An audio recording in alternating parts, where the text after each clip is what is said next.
بسم الله الرحمن الرحيم يا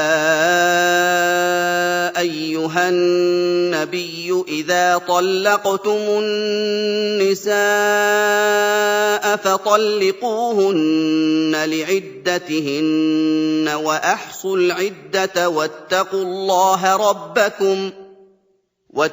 الله ربكم لا تخرجوهن من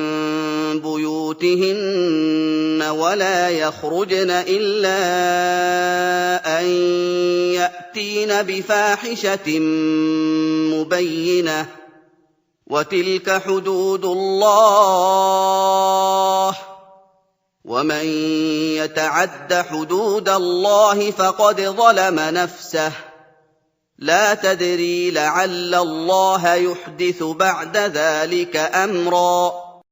शुरू अल्लाह के नाम से जो बड़ा मेहरबान निहायत रहम वाला है। ऐ पैगंबर सल्लल्लाहु अलैहि वसल्लम, मुसलमानों से कह दो कि जब तुम औरतों को तलाक देने लगो तो उनकी इद्दत के शुरू में तलाक दो और इद्दत का शुमार रखो और खुदा से जो तुम्हारा परवरदिगार है डरो। न तो तुम ही उनको अय्याम इद्दत में उनके घरों से निकालो और न वो खुद ही निकलें। हाँ, अगर वो सरीह बेहयाई करें तो निकाल देना चाहिए। और ये खुदा की हदें हैं, जो खुदा की हदों से तजावुज करेगा वो अपने आप पर जुल्म करेगा। ऐ तलाक देने वाले, तुझे क्या मालूम, शायद खुदा उसके बाद कोई रजअत की सबील पैदा कर दे। فإذا بلغن أجلهن فأمسكوهن بمعروف أو فارقوهن بمعروف وأشهدوا ذوي عدل منكم وأقيموا الشهادة لله ذلكم يوعظ به من كان يؤمن بالله واليوم الآخر ومن يتق الله يجعل له مخرجا ويرزقه من حيث لا يحتسب ومن يتوكل على الله فهو حسبه إن الله بالغ أمره قد جعل الله لكل شيء قدرا। फिर जब वो अपनी मियाद यानी इन क़ज़ाए इद्दत के करीब पहुंच जाएं तो या तो उनको अच्छी तरह से ज़ौजियत में रहने दो या अच्छी तरह से अलहदा कर दो और अपने में से 2 मुंसिफ मर्दों को गवाह कर लो और गवाहों खुदा के लिए दुरुस्त गवाही देना। इन बातों से उस शख्स को नसीहत की जाती है जो खुदा पर और रोज़े आखिरत पर ईमान रखता है। और जो कोई खुदा से डरेगा वो उसके लिए रंज व महन से मुखलसी की सूरत पैदा कर देगा और उसको ऐसी जगह से रिज़्क देगा जहां से वहम गुमान भी ना हो। और जो खुदा पर भरोसा रखेगा तो वो उसको किफायत करेगा। खुदा अपने काम को जो वो करना चाहता है पूरा कर देता है। वल्लाई यइस्न मिनल महीद मिन निसाइकुम इन इर्तबतुम फइद्दतुहुन्न 3 अशहुरिन वल्लाई लम यहिद्न وَأُولَاتُ الْأَحْمَالِ أَجَلُهُنَّ أَن يَضَعْنَ حَمْلَهُنَّ وَمَن يَتَّقِ اللَّهَ يَجْعَل لَّهُ مِنْ أَمْرِهِ يُسْرًا ذَلِكَ أَمْرُ اللَّهِ أَنزَلَهُ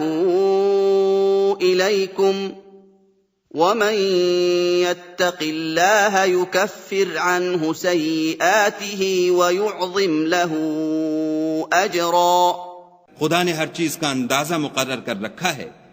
और तुम्हारी मुतल्लका औरतें जो हैज से नाउम्मीद हो चुकी हों, अगर तुमको उनकी इद्दत के बारे में शुबा हो तो उनकी इद्दत 3 महीने है और जिनको अभी हैज नहीं आने लगा उनकी इद्दत भी यही है। और हमल वाली औरतों की इद्दत वज़ाए हमल यानी बच्चा जन्ने तक है। और जो खुदा से डरेगा खुदा उसके काम में सहूलत पैदा कर देगा। ये खुदा के हुक्म हैं जो खुदा ने तुम पर नाजिल किए हैं और जो खुदा से डरेगा वो उससे उसके गुनाह दूर कर देगा और उसे अजर अजीम बख्शेगा। अस्किनूहुन्न मिन हैसु सकंतुम मिन वुजदिकुम वला तुदार्रूहुन्न لتضيقوا عليهن وإن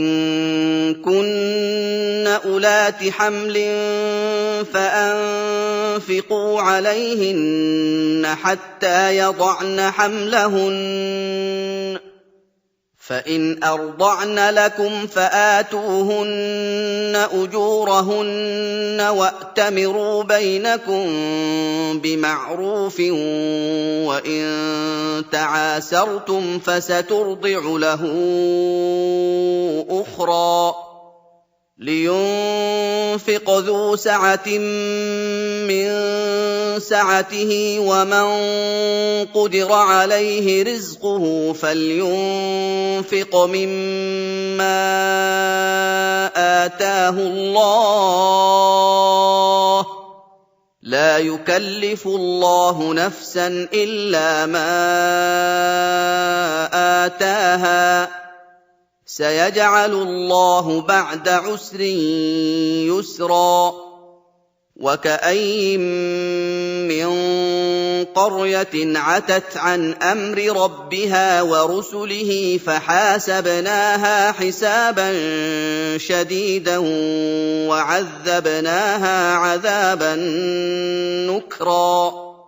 मुतल्लका औरतों को अय्याम इद्दत में अपने मकदूर के मुताबिक वहीं रखो जहां खुद रहते हो और उनको तंग करने के लिए तकलीफ न दो और अगर हमल से हो तो बच्चा जन्ने तक उनका खर्च देते रहो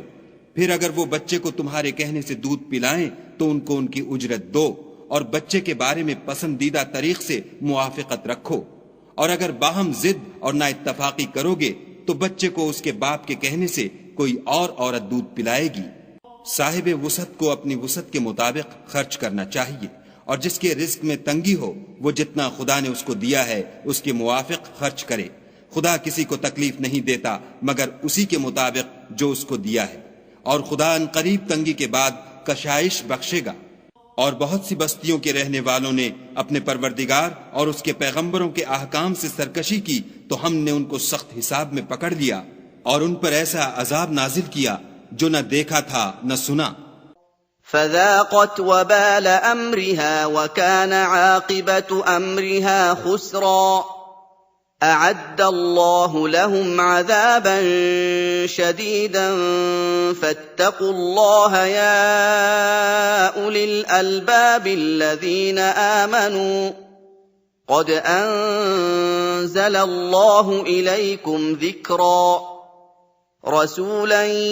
يتلو عليكم آيات الله مبينات ليخرج الذين آمنوا وعملوا الصالحات من الظلمات إلى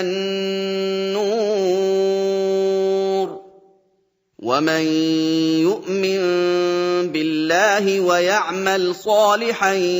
يدخله جنات تجري من تحتها الأنهار خالدين فيها أبدا قد أحسن الله له رزقا الله الذي خلق 7 سماوات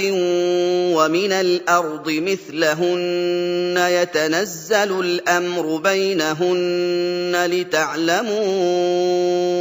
أن الله على كل شيء قدير لتعلموا أن الله على كل شيء قدير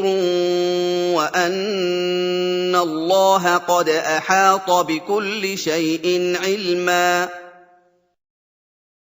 सो उन्होंने अपने कामों की सजा का मजा चख लिया और उनका अंजाम नुकसान ही तो था खुदा ने उनके लिए सख्त अजाब तैयार कर रखा है